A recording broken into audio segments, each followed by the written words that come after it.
أعوذ بالله من الشيطان الرجيم بسم الله الرحمن الرحيم مجموعہ کے بعد آپ کے سامنے سورہ احزاب کی دو آیتیں تلاوت کی گئی. ان دو آیتوں کی روشنی میں آج کے خطبے کے اندر قرآن و حدیث کے حوالے سے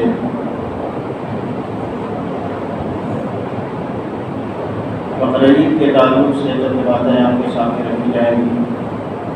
اللہ تبارک و تعالیٰ سے دعا ہے مولا کریم ہمیں کرنے سننے سے زیادہ عمل کرنے کی توفیق عطا فرمائے. آمین. دیکھیے بقرعید کی آمد ہے، لوگ تیاریوں میں لگے ہوئے ہیں. اس کے لیے قربانی کرنے کے لیے جانوروں کی خریداری بھی ہو رہی ہے اور انشاءاللہ العزیز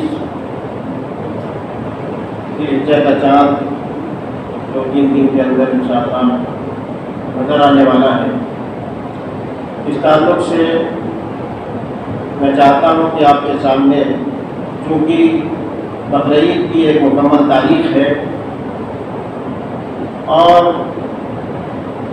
اس تعلق سے حضرت ابراہیم علیہ السلام کی زندگی کے بارے میں بہت ساری باتیں بتائی جاتی ہیں.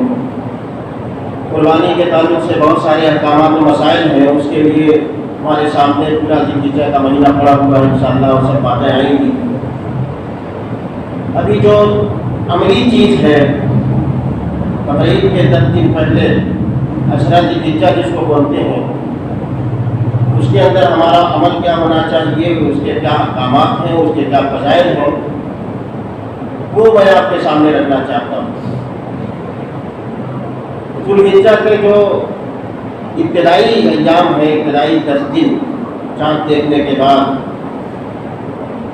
اس کی بڑی فضیلت آئی ہوئی.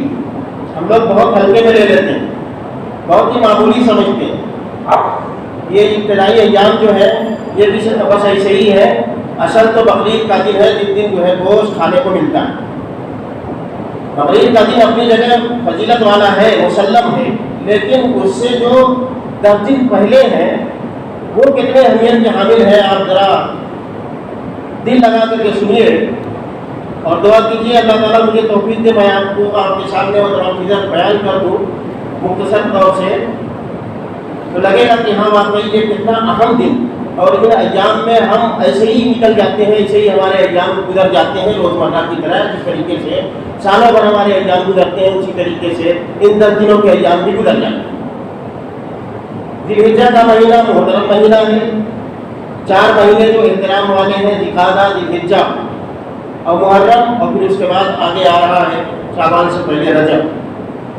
تو انہیں محرم مہینوں میں، محترم مہینوں میں، معظم مہینوں میں ذوالحجہ کا مہینہ بھی پورا مہینہ اللہ کے نزدیک بہت ہی معظم ہے، بہت ہی مکرم ہے.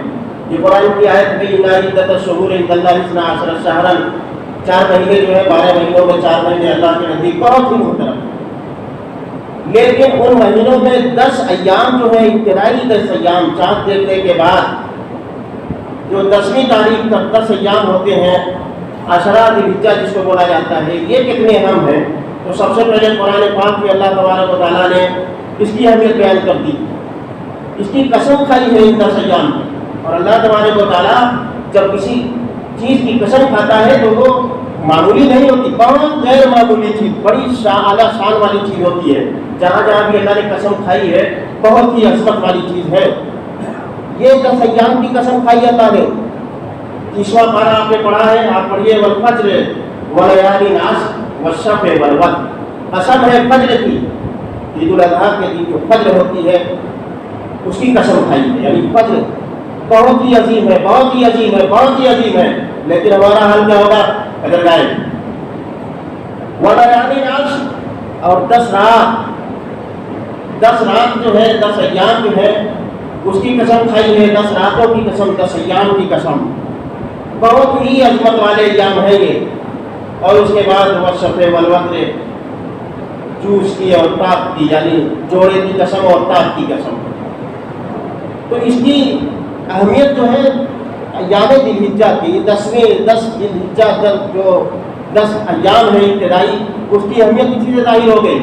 اب حدیث کے اندر اللہ کے رسول صلی اللہ علیہ وسلم نے فرمایا، مسند احمد اور بزار کی روایت ہے، حضرت جابر رضی اللہ تعالیٰ عنہ فرماتے ہیں کہ نبی اکرم صلی اللہ علیہ وسلم نے فرمایا کہ افضل ایام الدنیا، دنیا کے جتنے ایام ہیں، جتنے دن ہیں، تمام دنوں میں سب سے افضل ترین ایام ایام العشر، یعنی ذی الحجہ کے جو 10 ایام ہیں، ابتدائی 10 دن ہیں، وہ دنیا کے تمام دنوں سے افضل ترین ایام ہے، افضل ترین دن ہے۔ یہ حدیث ہے۔ دوسری حدیث جس کو روایت کیا ہے مسند احمد نے اور امام بخاری رحمۃ اللہ علیہ نے بھی اس حدیث کو روایت کیا ہے، حضرت ابو ہریرہ رضی اللہ تعالیٰ عنہ کی روایت فرماتے ہیں اللہ کے رسول صلی اللہ علیہ وسلم کی ما من ایام العمل الصالح فیہن احب الی اللہ من هذه ایام العشر، اللہ کے نزدیک عمل کے اعتبار سے، عمل کی محبوبیت کے اعتبار سے، عمل کی قبولیت کے اعتبار سے جتنے بھی ایام ہیں، تمام ایام میں یہ 10 ایام جو ہیں ذی الحجہ کے ابتدائی ایام سب سے زیادہ محبوب ہے، سب سے زیادہ پسندیدہ ہے۔ اللہ تبارک و تعالیٰ کے نزدیک ان ایام میں جو آدمی عمل صالح کرے گا وہ بہت ہی پسندیدہ ہے اللہ تبارک و تعالیٰ کے نزدیک، اور جو چیز اللہ کو پسند ہے اللہ تعالیٰ اس کو قبول کرے گا۔ اب ظاہر بات ہے نبی اکرم صلی اللہ علیہ وسلم نے ایسی بات کہی کہ صحابہ کرام کو تعجب ہونا ہی تھا، اس لیے کہ ان کو بتایا گیا کہ سب سے بہترین ایام وہ ایام ہیں جو میدان جنگ میں گزارے گئے ہیں، اعلاء کلمت اللہ کے لیے، اسلام کی سربلندی کے لیے، کافروں سے جنگ ہو اور اس میں ایک مومن آدمی اپنے ایام گزارے، لڑتا رہے اور سرحدوں کی حفاظت کرتا رہے، جاگ کر کے اپنی راتیں جو ہے ایک دم قربان کر دے۔ بتایا گیا کہ میدان جنگ میں جو لوگ سرحد پہ نگرانی کر رہے ہیں، دین کے لیے لڑ رہے ہیں، جو دن گزر رہا ہے وہ سب سے زیادہ محبوب ہے، سب سے زیادہ معظم ہے، سب سے زیادہ عظیم ترین ہے۔ صحابہ کرام بھی یہ جانتے تھے، لیکن جب یہ حکم آیا اللہ کے نبی صلی اللہ علیہ وسلم نے فرمایا کہ دنیا کے تمام ایام میں اللہ کو سب سے زیادہ محبوب ذی الحجہ کے یہ ابتدائی 10 دن ہے، ظاہر بات ہے سوال ہونا تھا۔ پوچھ لیا گیا یا رسول اللہ ولل جہاد فی سبیل اللہ، اللہ کے رسول کیا جہاد فی سبیل اللہ میں گزارے ہوئے ایام سے بھی زیادہ افضل ہے؟ آپ نے فرمایا ولل جہاد فی سبیل اللہ، جی ہاں جہاد کے اندر گزارے ہوئے ایام سے بھی زیادہ بہتر اور زیادہ فضیلت والے یہ ایام ہیں، مگر الا رجل خرج بنفسه وماله ولم يرجع بشيء من ذلك، ہاں وہ شخص ان ایام سے زیادہ بہتر ہوگا جو آدمی اپنا مال و اسباب لے کر کے اور اپنا گھر بار چھوڑ کر کے، اپنی بیوی بچے چھوڑ کر کے، دوست و احباب چھوڑ کر کے، اقربا چھوڑ کر کے، بال بچوں کو چھوڑ کر کے اللہ کے دین کے لیے جہاد میں گیا اور مال و اسباب بھی تباہ کر گیا، جان بھی گئی اور تمام اسباب بھی چلا گیا، کچھ بھی نہیں لوٹا، وہ آدمی اس کے گزارے ہوئے ایام ان ایام سے بہتر ہو سکتے ہیں۔ لیکن اگر کوئی آدمی گیا اور لڑ کر کے واپس آ گیا، جو کچھ اس نے گزارا تھا دن وہ بہتر تو ہے لیکن ان 10 ایام سے بہتر نہیں، یہ فضیلت۔ دوسری فضیلت، انہیں 10 ایام میں عرفہ کا دن آتا ہے۔ عرفہ آپ ہر سال جو ہے عرفہ کا دن سنتے ہیں، عرفہ کا روزہ، عرفہ کا روزہ، اور عرفہ کا روزہ رکھ لیا جاتا ہے۔ بہت سی بچیوں کا نام بھی عرفہ ہوتا ہے عقیدت میں کہ عرفہ کا دن ہے، بھائی ہے معلوم، عقیدت ہے، محبت ہے، لیکن حقیقت نہیں معلوم ہے اس کی کہ عرفہ ہے کیا چیز۔ انہیں 10 ایام میں وہ عرفہ کا دن پڑتا ہے، عرفہ کا دن اس کی الگ فضیلت۔ میں بتاؤں آپ کو مسند احمد کی روایت ہے اور بالکل صحیح روایت ہے، علامہ البانی رحمۃ اللہ علیہ نے اس کو صحیح قرار دیا ہے اور امام حاکم نے بھی اس کو اپنی مستدرک حاکم میں ذکر کیا ہے، انہوں نے بھی اس کو صحیح کیا ہے، امام شوکانی نے بھی اس کو جو ہے بالکل صحیح قرار دیا ہے۔ کہتے ہیں یقول اللہ تبارک و تعالی، اللہ کے رسول صلی اللہ علیہ وسلم فرماتے ہیں کہ یہ ایام، یہ جو عرفہ کا دن ہے اس کی فضیلت اتنی زیادہ ہے کہ اسی عرفہ کے دن اسلام کا جو کلمہ یعنی کلمہ توحید اس کی ابتدا ہوئی، بنیاد رکھی گئی۔ قرآن میں بھی اللہ تبارک و تعالیٰ نے ارشاد فرمایا، سورہ اعراف پڑھیے، وَإِذْ أَخَذَ رَبُّكَ مِن بَنِي آدَمَ مِن ظُهُورِهِمْ ذُرِّيَّتَهُمْ وَأَشْهَدَهُمْ عَلَىٰ أَنفُسِهِمْ أَلَسْتُ بِرَبِّكُمْ قَالُوا بَلَىٰ شَهِدْنَا۔ یہ سورہ اعراف پہ آیا ہوا ہے۔ اللہ تبارک و تعالیٰ نے کائنات کو بنانے سے پہلے، انسان کو پیدا کرنے سے پہلے تمام انسانوں کی ذریت کو، تمام روحوں کو جمع کر کے، یہ قرآن کا ترجمہ کر رہا ہوں میں، تمام روحوں کو جمع کر کے، انسان جو ہے اپنے اس انسانی عالم میں نہیں آیا تھا، عالم ارواح میں تھا، روح تھا، ذریت میں تھا۔ اللہ تبارک و تعالیٰ نے تمام روحوں کو جمع کر کے ان سے ایک قول و قرار لیا، الست بربکم، یہ بتاؤ کیا میں تمہارا رب نہیں ہوں؟ تمام روحوں کو اللہ نے قوت گویائی عطا کی اور پوچھا ان سے الست بربکم، یہ اللہ تبارک و تعالیٰ نے اقرار لیا۔ تو تمام روحوں نے کیا کہا؟ قالوا بلا شہدنا، سب نے کہا اے پروردگار عالم، ہم گواہ ہیں کہ تو ہمارا رب۔ اب یہ قول و قرار کہاں لیا گیا تھا؟ یہ مسند احمد کی حدیث، حضرت عبداللہ بن عباس رضی اللہ تعالیٰ عنہ روایت کرتے ہیں، نبی اکرم صلی اللہ علیہ وسلم فرماتے ہیں کہ اللہ تبارک و تعالیٰ نے یہ قول و قرار جو ہے یہ کہاں لیا تھا؟ یہ مکہ میں وادی نعمان ایک جگہ ہے، عرفات کے میدان میں وادی نعمان میں تمام ذریتوں کو جمع کیا تھا، وہیں پہ یہ قول و قرار ہوا تھا، عرفہ کا دن تھا۔ اب بتائیے عرفہ کا دن کتنا معظم ہو گیا، اس کا مرتبہ کتنا بلند ہے کہ اس دن جو ہے اسلام کے کلمے کی بنیاد پڑی، اور اسی طریقے سے اسلام کی تکمیل اسی دن ہوئی، عرفہ کے دن اسلام کی تکمیل ہوئی۔ حضرت عمر رضی اللہ تعالیٰ عنہ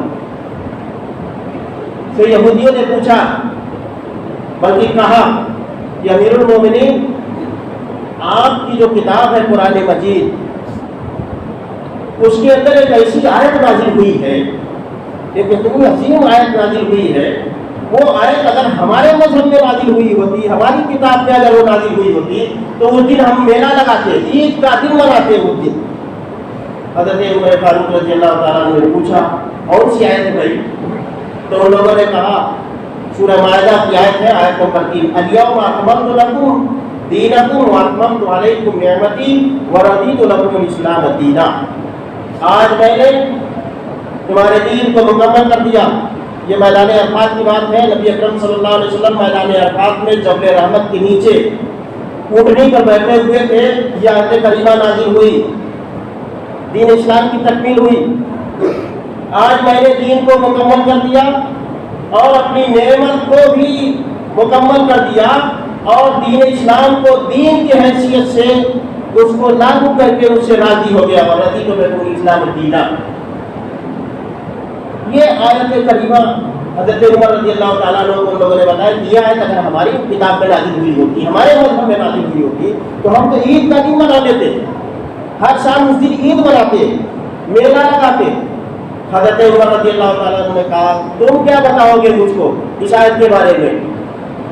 تم سے زیادہ مجھے معلوم ہے، مجھے یہاں تک معلوم ہے کہ یہ آیت کہاں نازل ہوئی، کس پر نازل ہوئی، کس وقت نازل ہوئی، کس موقع پر نازل ہوئی، یہ مجھے معلوم ہے۔ مجھے معلوم ہے، میں جانتا ہوں اللہ کے رسول پر یہ آیت نازل ہوئی جس وقت آپ اٹلی پر بیٹھ کر کے لوگوں کو خطبہ دے رہے تھے، اور میدان عرفات میں یہ آیت نازل ہوئی عرفہ کے دن 9 ذی الحجہ، عرفہ کے دن نازل ہوئی اور شام کے وقت نازل ہوئی۔ تو مجھے بتانے آئے ہو میرے مذہب کے بارے میں، مجھے سب معلوم ہے۔ اور یوم عرفہ عید کا دن ہے، یوم نحر بھی عید کا دن ہے۔ اتنا اہم دن عرفہ کا دن انہی تاریخوں میں آتا، 10 تاریخوں میں 9 ذی الحجہ کو ہم لوگ روزہ رکھتے ہیں، بڑا اہم دن ہے، عرفہ کا دن ہے۔ اور نبی اکرم صلی اللہ علیہ وسلم فرماتے ہیں کہ عرفہ کے دن اللہ تبارک و تعالیٰ نزول فرماتا ہے، آسمان دنیا پر آتا ہے۔ آپ نے حدیثوں میں سنا ہے کہ اللہ تبارک تعالیٰ ہر رات آتا ہے، ہر رات آسمان دنیا پر نازل ہوتا ہے، اور یہ آواز لگاتا ہے کوئی ہے روزی کے طلب کرنے والا، میں اس کو روزی دوں، کوئی ہے اپنے گناہوں کی معافی چاہنے والا، میں اس کی گناہ معاف کروں۔ ہر رات آتا ہے، لیکن خاص طور سے عرفہ کے دن یعنی 9 ذی الحجہ کو دن میں اللہ تبارک و تعالیٰ آتا ہے، دن میں آتا ہے آسمانی دنیا پر اور وہاں صدا لگاتا ہے۔ تو اتنا اہم دن انہیں 10 دنوں میں آتا ہے، کتنا اہم دن ہوگا۔ اور اسی طریقے سے تیسری وجہ یہ ہوئی کہ انہیں ایام میں یوم قربانی ہے جو نہایت فضیلت والا دن ہے، اللہ کے تقرب کے لیے، اللہ کی نزدیکی کے لیے، اپنی مغفرت کے لیے، جنت پانے کے لیے ہم اللہ کی جناب پہ خلوص دل سے، نیت سے قربانی پیش کرتے ہیں، عظیم دن ہے۔ اور پھر چوتھی وجہ یہ ہے کہ یہ ایام ایسے ہیں کہ اس میں ساری عبادتیں جمع ہو گئی، نماز بھی جمع ہو گئی، روزہ بھی ہو گیا، حج بھی ہو گیا، قربانی بھی ہو گئی، صدقہ زکات خیرات بھی ہو گیا، تمام اعمال صالحہ اس میں جمع ہے۔ اور کوئی دن ایسا نہیں ہے کہ وہاں یہ تمام عبادتیں جمع ہو جاتی ہوں، یہ 10 ایام ایسے ہیں کہ سب جمع۔ تو آپ پہلی سے لے کر کے 10ویں تک، 9ویں تک روزہ بھی رکھ سکتے ہیں، اور اسی طریقے سے نمازیں بھی پڑھ سکتے ہیں، خیرات و زکات بھی نکال سکتے ہیں، صدقات بھی دے سکتے ہیں، تمام عبادتیں اس میں جمع ہو گئی۔ تو اتنے اہم ایام ہیں یہ 10 دن، ہم لوگ اس کو معمولی سمجھ کر کے ایسے ہی گزار دیتے ہیں کہ سالوں بھر ہماری زندگی جو ہے جس دھرنے پہ جاتی ہے، اور رمضان یہ ذی الحجہ کے 10 دن جو ہے ایسے ہی چلے جاتے ہیں۔ یہ بہت ہی غیر معمولی ایام، بہت ہی عظیم ایام ہے، اس کا ہم کو بہت خیال رکھنا ہے۔ اس میں ہم کو اپنی عبادتیں جو ہے روزمرہ کی عبادتوں سے بڑھا دینا چاہیے۔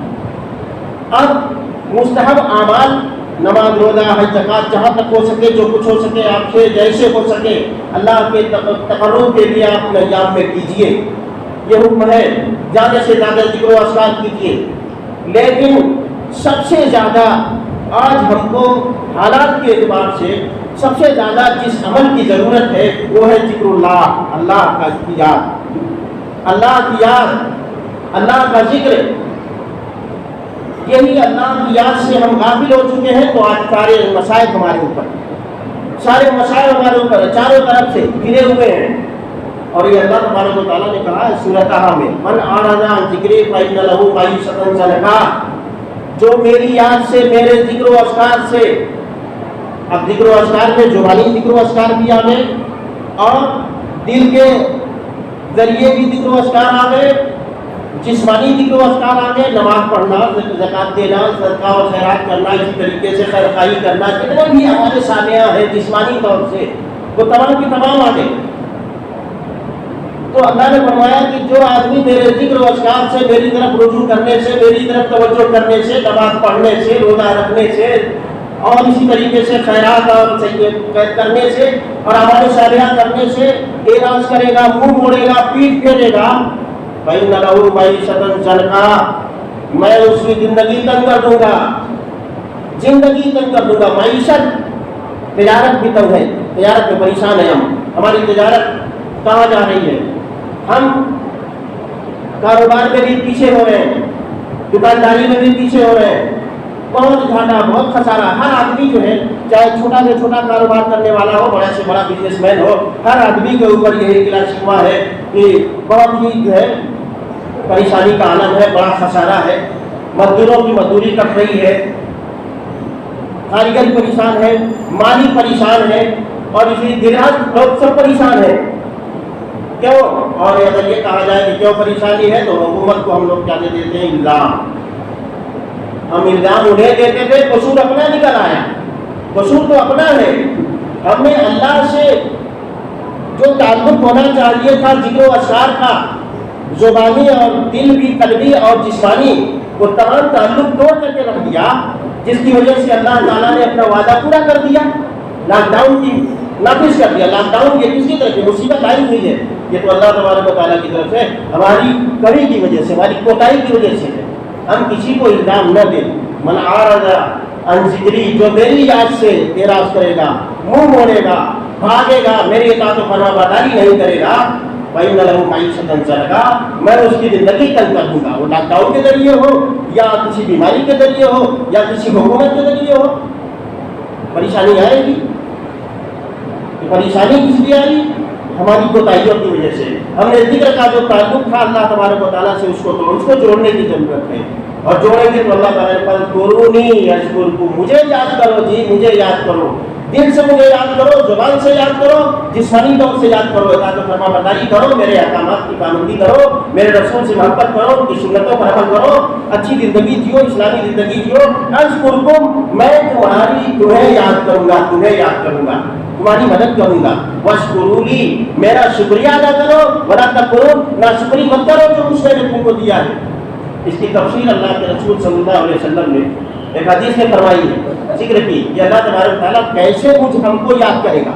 ہم اللہ کو یاد کریں، اللہ اکبر لا الہ الا اللہ، اللہ اکبر وللہ الحمد، زبان سے یاد کر لیا، دل میں یاد کر لیا، جسمانی طور سے نمازیں پڑھ لی، اطاعت گزاری کر لی، تو کیسے اللہ تعالیٰ یاد کرے گا؟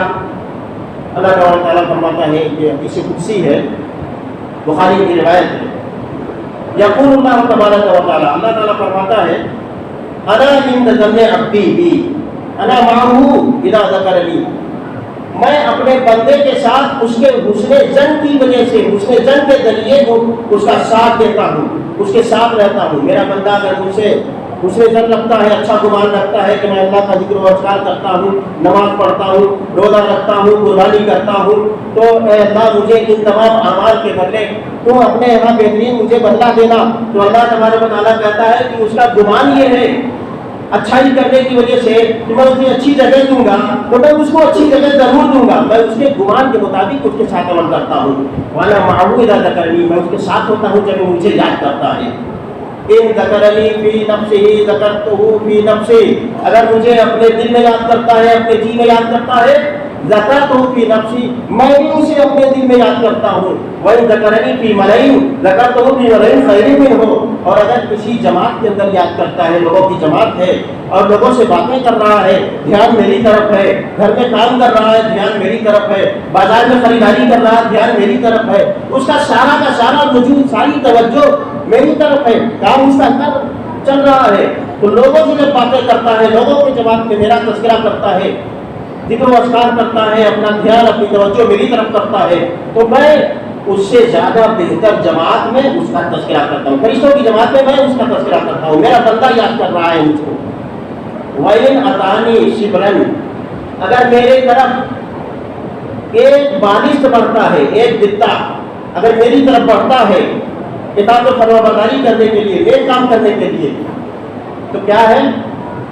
أَتَيْتُهُ ذِرَاعًا، میں اس کے ساتھ ایک ہاتھ بڑھ جاتا ہوں۔ ایک بالش وہ بڑھتا ہے میری طرف، میں اس کی طرف اس کی مدد کرنے کے لیے ایک ہاتھ بڑھ جاتا ہوں۔ وَإِنْ أَتَانِي ذِرَاعًا أَتَيْتُهُ بَاعًا، اگر وہ ایک ہاتھ میری طرف بڑھتا ہے تو میں اس کی طرف دو ہاتھ بڑھ جاتا ہوں، ایک گز بڑھ جاتا ہوں۔ وَإِنْ أَتَانِي يَمْشِي، اگر وہ پیدل چل کر کے میری طرف آتا ہے، میرے کام کے لیے آتا ہے، میری اطاعت و فرما برداری کے لیے آتا ہے، میرے بندوں کی مدد کرنے کے لیے آتا ہے، أَتَيْتُهُ هَرْوَلَةً، میں دوڑتے ہوئے آتا ہوں۔ اللہ یہ اللہ تبارک و تعالیٰ کے ذکر کرنے کا نتیجہ ہے۔ تو سب سے زیادہ ضرورت کس کی ہے؟ اللہ سے ذکر کرنے کی، اللہ سے تعلق جوڑنے کی، اور ہمارا تعلق اللہ سے جڑے گا تو اللہ کی مدد آئے گی۔ اور یہ 10 ایام میں زیادہ سے زیادہ اللہ کا ذکر و اذکار ہونا چاہیے، قلبی بھی، جسمانی بھی اور زبانی بھی۔ اب ایک بات یہ ہے، اس کو کہا جاتا ہے کہ اس میں اختلاف ہے، بہت سے لوگ جو ہے کچھ مسلکوں کے اندر ہے کہ بھائی رمضان یہ ذی الحجہ کا چاند دیکھا جائے تو تکبیر کہی جائے، کچھ لوگ کہتے ہیں کہ نہیں، 9ویں ذی الحجہ کی فجر کے بعد سے یہ تکبیر ہونی چاہیے، خاص تکبیر ہے اللہ اکبر لا الہ الا اللہ واللہ اکبر اللہ اکبر وللہ الحمد۔ اس کے علاوہ بہت ساری تکبیریں ہیں، بہت ساری تسبیحات ہیں، لا الہ الا اللہ وحدہ لا شریک لہ الملک و لہ الحمد وهو على كل شيء قدیر، اسی طریقے سے سبحان اللہ وبحمدہ سبحان اللہ العظیم، یہ عام اذکار ہے، عام اذکار 1 تاریخ سے لے کر کے آپ جو ہے 13ویں ذی الحجہ تک پڑھتے رہیے، لیکن جو خاص اذکار ہیں اس کے لیے اللہ کے رسول صلی اللہ علیہ وسلم کی حدیث ہے، حضرت عبداللہ بن عمر رضی اللہ تعالیٰ عنہ کی حدیث ہے، فرماتے ہیں کہ ما من ایام اعظم عند اللہ فیہن ولا احب الیہ العمل من هذه الايام العشر، یہ 10 دنوں کے اندر اللہ تبارک و تعالیٰ کے نزدیک سب سے زیادہ محبوب عمل کیا ہے؟ 10 دنوں میں اللہ کی تکبیر کرنا، سب سے بہترین، سب سے اعظم یہ ایام ہے 10 دن جو ہے اللہ کے نبی فرماتے ہیں فَأَكْثِرُوا فِيهِنَّ التَّهْلِيلَ وَالتَّكْبِيرَ وَالتَّحْمِيدَ. تو یہ ان ایام میں 10 دن ایام جو گزریں گے اس کے اندر تم لوگ زیادہ سے زیادہ فَأَكْثِرُوا فِيهِنَّ زیادہ سے زیادہ تحلیل کرو. تحلیل کا مطلب لا الہ الا اللہ لا الہ الا اللہ لا الہ الا اللہ پڑھتے رہو اور اسی طریقے سے والتکبیر اللہ اکبر پڑھا کرو والتحمید الحمدللہ پڑھا کرو. تو یہ ہم لوگ جو تکبیر پڑھتے ہیں یہ صحابہ کرام سے منقول ہے. اللہ اکبر لا الہ الا اللہ واللہ اکبر وللہ الحمد. تو اس میں تحلیل بھی آتی لا الہ الا اللہ بھی اور اللہ اکبر بھی الحمدللہ بھی. تو عام تکبیر کیا ہے 1 تاریخ سے لے کر کے آپ کو 13 ذی الحجہ تک پڑھنا ہے اور خصوصی وقت کیا ہے 9 ذی الحجہ سے لے کر کے 13 ذی الحجہ تک. صحابہ کرام رضوان اللہ علیہم اجمعین میں حضرت عبداللہ بن عمر اور حضرت ابو ہریرہ رضی اللہ تعالیٰ عنہ کے بارے میں آتا ہے کہ کان ابن عمر و ابو ہریرہ رضی اللہ عنہما یکبران باصواتہما یذهبان الی السوق ویکبران باصواتہما. بازار میں نکل جاتے تھے اور زوردار آواز میں اپنی آواز سے اللہ اکبر لا الہ الا اللہ پڑھا کرتے تھے. تو دیکھیے صحابہ اکرام کا مزاج کیا تھا جب یہ لوگ زوردار آواز میں پڑھتے تھے وَيُكَبِّرُ النَّاسُ بِتَكْبِيرِ رِمَا تو لوگ بھی ان کی تکبیریں سن کر کے اللہ اکبر لا الہ الا اللہ پڑھتے تھے. یہ مزاج تھا ان کا وہ ماحول تھا کہ سن کر کے جو ہے وہ پڑھتے تھے. نیکیوں کی طرف سبقت کا مزاج تھا. ہمارا مزاج کیا ہے آج میں نکل جاؤں اگر رمضان 1 تاریخ چاند نکلنے کے بعد بازار میں اور بلند آواز سے اللہ اکبر پڑھتا رہوں تو لوگ کیا کریں گے بڑے تعجب سے دیکھیں گے. کچھ لوگ یہ اندازہ لگائیں کہ لگتا ہے مولوی صاحب بہت زیادہ جو ہے لاک ڈاؤن کی وجہ سے یا انتشار قلب یا انتشار ذہن کی وجہ سے آؤٹ ہو چکے ہیں. یہی لوگ سوچیں گے اور ظاہر بات ہے بہت زیادہ ذکر و اذکار کرنے والا حضرت ابو مسلم خولانی رحمۃ اللہ علیہ کے بارے میں آتا ہے اتنا ذکر کرو اتنا ذکر کرو اتنا ذکر کرو کہ لوگ پاگل کرنے لگ جائیں. آج کوئی آدمی اتنا ذکر کرنے لگے تو لوگ صحیح مانو اس کو پاگل کہتے ہیں. ہمارا مزاج یہ ہے. تو حضرت ابو ہریرہ حضرت ابن عمر عبداللہ بن عمر رضی اللہ عنہما یہ بازار میں نکلتے تھے تو بلند آواز سے لوگوں کو سنا کر کے جو ہے تکبیریں پڑھا کرتے تھے. ضرورت اس بات کی ہے کہ ہم چاند دیکھنے کے بعد ہم اپنی تکبیریں شروع کر دیں. اور دوسری بات جو سب سے ضرورت والی چیز ہے اس دور میں توبہ و استغفار. ان ایام میں ہم اللہ سے توبہ کریں استغفار کریں. بڑے فوائد ہیں اور بڑے ثمرات ہیں تکبیر پڑھنے کے. اسی طریقے سے ایک آخری بات میں بتاؤں کچھ پابندیاں ہیں. یہ ایام آنے سے پہلے جو لوگ بال بنوانا چاہیں ناخن کاٹنا چاہیں کاٹ لیں. اس لیے کہ ان 10 دنوں میں پابندی لاگو ہو گئی. نبی اکرم صلی اللہ علیہ وسلم فرماتے ہیں بخاری شریف کی روایت ہے کہ اذا دخل العشر جب یہ 10 دن 10 ایام شروع ہو جائیں اور کسی روایت میں ہے کہ اذا راى ہلال ذی الحجہ جب ذی الحجہ کا چاند نظر آ جائے تو کیا کرو فلا یا خزن یا فلا تاخذ من شعرہ واظفارہ. تم اپنا بال مت کاٹو اور اپنے ناخن مت کاٹو. واراد بعضکم ان یضحی اور اگر کوئی آدمی قربانی کا ارادہ رکھتا ہے قربانی کی استطاعت ہے قربانی کرنا چاہتا ہے تو ان 10 ایام میں اپنے بال ناخن وغیرہ کو نہ کاٹے. کوئی آدمی قربانی کی استطاعت نہیں رکھتا اس کے پاس اتنا پیسہ نہیں ہے کہ وہ بکری بکرا لے آ کر کے اللہ کی راہ میں قربان کرے تو اس کے لیے آسانی یہ دی گئی ہے حوصلہ دیا گیا ہے کہ گھبراؤ مت تم کو بھی ثواب ملے گا. تم بھی 10 ایام میں اپنے بال مت کاٹو اپنے ناخن مت کاٹو. بلا یمس من شعرہ و بشرہ یعنی اپنا بال اور اپنے ناخن وغیرہ مت کاٹو تم کو بھی اس کا ثواب ملے گا. تو ضرورت اس بات کی ہے کہ جو لوگ ابھی نہیں کاٹے ہیں جمعہ ہے جمعہ کے دن عام طور سے لوگ صفائی کرتے ہیں لیکن اگر کسی سے صفائی رہ گئی ہے تو 2 دن باقی ہے اس کے اندر اپنے بال وغیرہ کاٹ لے جو لوگ قربانی کرنا چاہتے ہیں. جو نہیں کرنا چاہتے یا جن کے پاس استطاعت نہیں ہے وہ بھی نہ کاٹے. ایام شروع ہونے کے بعد 10 دن ایام جو ہے ایسے ہی رہنے دیں لیکن ایک بات کا خیال ہے داڑھی نہیں کاٹنا. یہ اس میں شامل نہیں ہے. موچھ کا بال کاٹ لیجئے بغل کا بال کاٹ لیجئے روئے جیسے ناک بنا لیجئے ناخن کاٹ لیجئے. جو داڑھی کا بال جو ہے یہ چھوڑ دیجئے. اس کو تو ہمیشہ چھوڑ کے رکھنا ہے اس کو بڑھانا نہیں. لیکن سب سے بڑی پہلی قربانی ہماری اسی پر ہو جاتی ہے اللہ تعالیٰ ہمیں اس سے بچائے، آمین۔ اللہ تبارک و تعالیٰ ہمیں قربانی جیسی عظیم سنت کو ادا کرنے کی توفیق عطا فرمائے، اور لچت ابتدائی ایام میں زیادہ سے زیادہ ذکر و اذکار، تسبیحات، استغفار، توبہ کرنے کی توفیق عطا فرمائے، ہماری قربانی قبول فرمائے، آمین ثم آمین۔ الحمد للہ۔